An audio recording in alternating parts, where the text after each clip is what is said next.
नमस्कार, मैं संध्या सिंह एक बार फिर आपके सामने हाजिर हुई हूँ क्रिया योग के बारे में एक और तरीके से आपको जानकारी देने के लिए। जैसा कि आप सब लोग सोचते होंगे कि मैं क्यों मतलब अलग अलग ढंग से बताती हूँ, क्योंकि मेरी कोशिश रहती है कि सब लोग कर सकें। हो सकता है किसी इंसान को ऐसे नहीं समझ आए तो ऐसे आ जाए।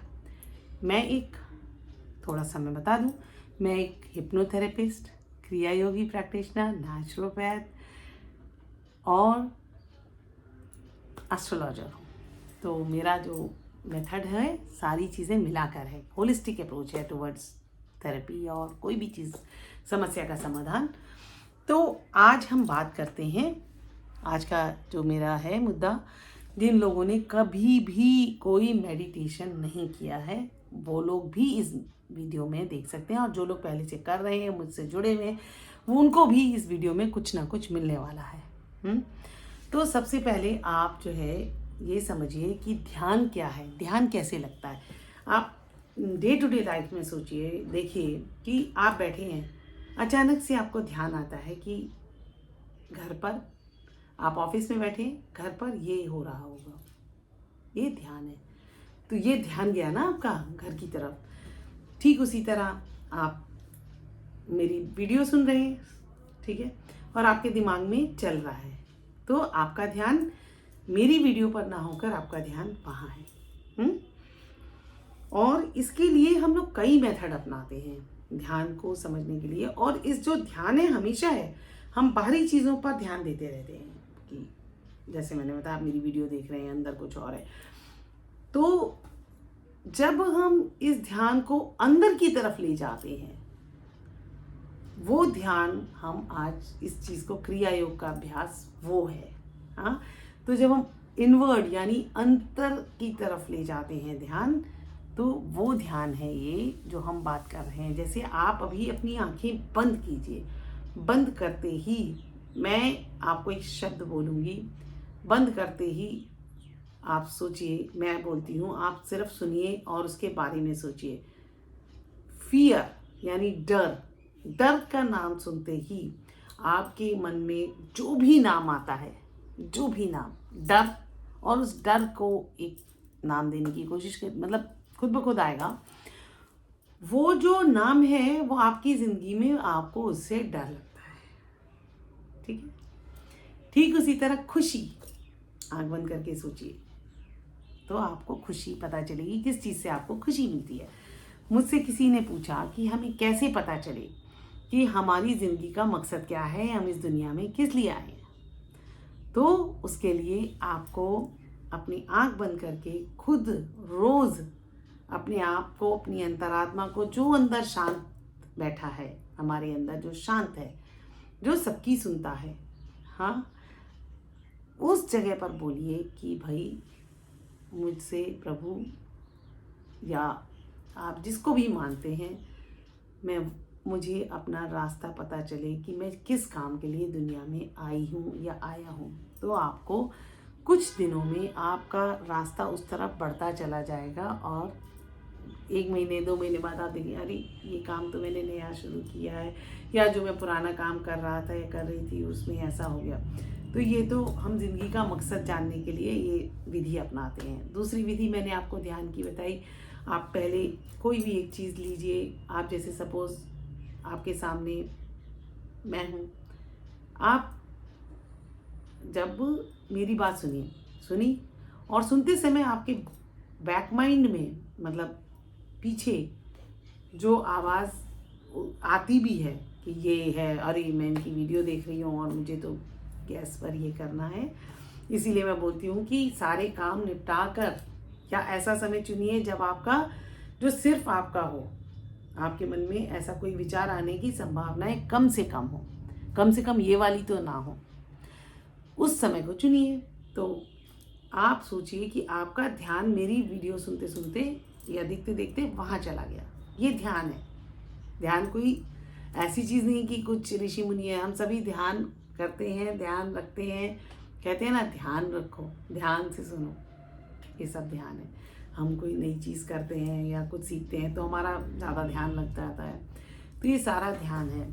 तो अब हम जब सांस पर ध्यान देते हैं तो आप हमें क्या से करना है कि जो सांस पर ध्यान है उस ध्यान को सांस हम उससे क्या सीख रहे हैं, कई फैक्टर हैं। जब हम सांस पर ध्यान देते हैं तो हमें एक ध्यान की वो पता चलती है कि फील करें कैसे आ रही है जा रही है। तो जब हम सांस पर ध्यान देते हैं तो हमें ध्यान करना सीख लेते हैं, ये बेसिक है। और फिर हम जब सांस पर ध्यान देते जाते हैं तो आपके अंदर एक सवाल उठेगा कि ठीक है, मैं सांस पर ध्यान दे रहा हूँ या दे रही हूँ, वो कौन है जो सांस पर ध्यान दे रहा है। ठीक है, वो क्वेश्चन आया।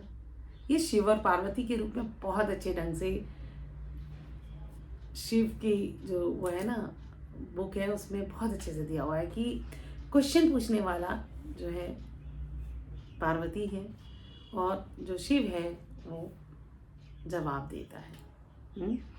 तो आप जब देखेंगे कि आप जब क्वेश्चन करने लगते हैं कि मैं अगर सांस पर ध्यान दे रही हूँ या दे रहा हूँ, वो कौन है, वो कौन है, आपने उसको देखा।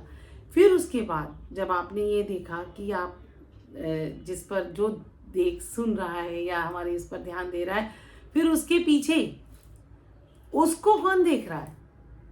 तो जब ये सारा जो सारी लेयर्स पार करके हम उस जगह पहुंच जाते हैं जो इन सारे ध्यान की जननी है, चेतना का जो स्रोत है। उस चेतना के स्रोत से हम धीरे धीरे जुड़ने लगते हैं। और इसीलिए अगर हम बात सोचें कि हम फिजिकल बॉडी में देखते हैं, हमने कहा मूलाधार से लेकर हमारे सहस्त्रधार चक्र तक 7 चक्र हैं। तो मूलाधार पर ध्यान लगाते हैं, ठीक है। तो देखिए आप सिर्फ ध्यान लगाते हैं, है ना। तो जब मूलाधार पर ध्यान लगाते हैं तो आपकी बॉडी का एक चैनल खुल जाता है, चैनल ही खुलता है, एनर्जी चैनलाइज होती है। तो उस तरह से जब आपने मूलाधार पर ध्यान लगाया तो आप एक चीज़ सीखे।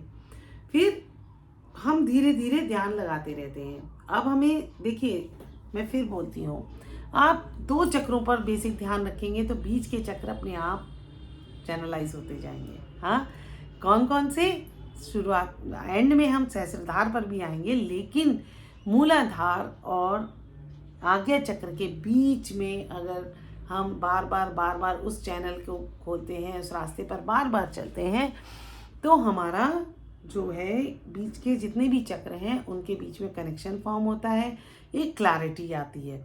और क्लैरिटी आती है तो हम उसको कर जाते हैं। तो ये हमारा क्रिया योग का मकसद ये है। क्रिया योग के लिए जो लोग बिल्कुल भी मतलब नहीं जानते, तो मैं और बता दूं, कुछ लोगों के लिए ये शब्द बड़े नए होंगे, मूलाधार, आज्ञा चक्र। हाँ, तो आपको मेरे पिछले वीडियो देखें, इनमें आपको बहुत क्लैरिटी मिल जाएगी।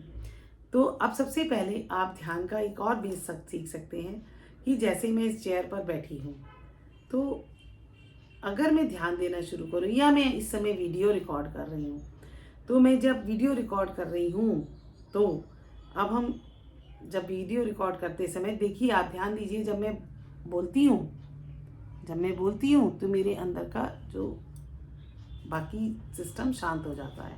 ऐसा नहीं कि मैं बोल भी रही हूँ, सोच भी रही हूँ, बहुत छोटा सा, जितनी देर हम चुप रहते हैं उतनी देर होता है ना। तो इस तरह से जब मैं सोचूं कि मैं इस तरह बैठी हूँ, शांत होकर बैठिए, बोलिए मत, और मेरा पीठ ऐसे है, मेरा हाथ ऐसे है, सब चीज़ों पर ध्यान दीजिए। मेरे हिप्स जो हैं ऐसे हैं, मैं सांस कैसे ले रही हूँ, मेरे कपड़े मुझे टाइट तो नहीं है। तो इस तरह से आप धीरे धीरे ध्यान देना सीख सकते हैं। और एक तरीका है, जो लोग बहुत ज़्यादा कर्मयोगी हैं, वो जैसे मान लीजिए अगर वो एक काम कर रहे हैं, कुछ भी काम, लिखने का काम कर रहे हैं, अगर वो लिखते हैं और सोचते हैं मैं कैसे लिख रही हूँ, कैसे लिख रहा हूँ, और मेरी हैंड राइटिंग में और अच्छी लिखूँ, ये ध्यान है। और ठीक इसी तरह जैसे हम कुछ भी काम करते हैं तो उसमें अगर हम सारी चीज़ों को इन्वॉल्व करके चलते हैं, ये ध्यान है ना। तो इस तरह से हम ध्यान सीखते हैं, क्रिया योग जो है क्रिया यानी एक्टिविटी और उसके साथ हमारे चेतना, उसका जब योग यानी यूनिटी हो जाती है तो उसको हम क्रिया योग कहते हैं। हम मेजर हमारे सब 7 ही चक्र हैं, लेकिन बहुत सारे चक्र हैं, तो मेजर 7 चक्रों पर हम फोकस करते हैं। तो क्रिया योग मतलब हमारी हर क्रिया जो है, क्रिया योग का क्या होता है, हमारी हर एक क्रिया वो हमारी चैतन्य हो जाए, हम उसके बारे में चेतना उसमें जोड़ दें, चेतना को घुसा दें। तो जब हम उसमें चैतन्य रूप से हम कोई भी क्रिया करते हैं तो हमारी वो एक आदत बन जाती है, हम हर चीज़ के प्रति चैतन्य हो जाते हैं। और कई बार ऐसा भी देखा गया है, हम उन चीज़ों के प्रति भी अलर्ट हो जाते हैं, चैतन्य हो जाते हैं। हमारे जिसको हम इंट्यूशन कहते हैं, वो क्या है, हम वो ध्वनियाँ और वो चीज़ें सुनने लगते हैं जो हमारे आसपास हो रही हैं, लेकिन हमें उनकी जानकारी नहीं है, हम उनको भी सुनने लगते हैं। इसको इंट्यूशन कहते हैं ना। या कोई चीज़ जो होने वाली है वो हम, क्योंकि हमारे जो सेंसरी हैं, जो हमारे सेंसेस हैं, हाँ, वो एब्जॉर्ब करने लगते हैं, क्योंकि वो बिल्कुल बढ़िया हो चुके हैं। तो क्या चाहते हैं आप, ऐसी ज़िंदगी जिसमें आपको सब मालूम है, या ऐसी ज़िंदगी जिसमें आप बिना जाने सब कुछ कर रहे हैं? चॉइस आपकी है, आप डिसाइड करिए। तो ये मेरा एक वीडियो है जिसमें मैंने आपकी कोशिश करी है कि आपके और कोई डाउट्स हैं उन सबको आप क्लियर कर सकें, और उम्मीद करती हूँ आप लोग इसी तरह से अपना प्यार देते रहेंगे, जुड़े रहेंगे, और आप लोग रिस्पॉन्ड करते हैं। मेरे लिए वो एक मेडल से कम नहीं है ना। तो अगर आपको मेरा वीडियो अच्छा लगता है तो आप चैनल को सब्सक्राइब कर सकते हैं और वीडियो को शेयर करें जिसको लगता है कि आपको लगता है जिसको मेरी इस वीडियो की ज़रूरत है। तो फिर मिलूंगी, तब तक के लिए नमस्कार।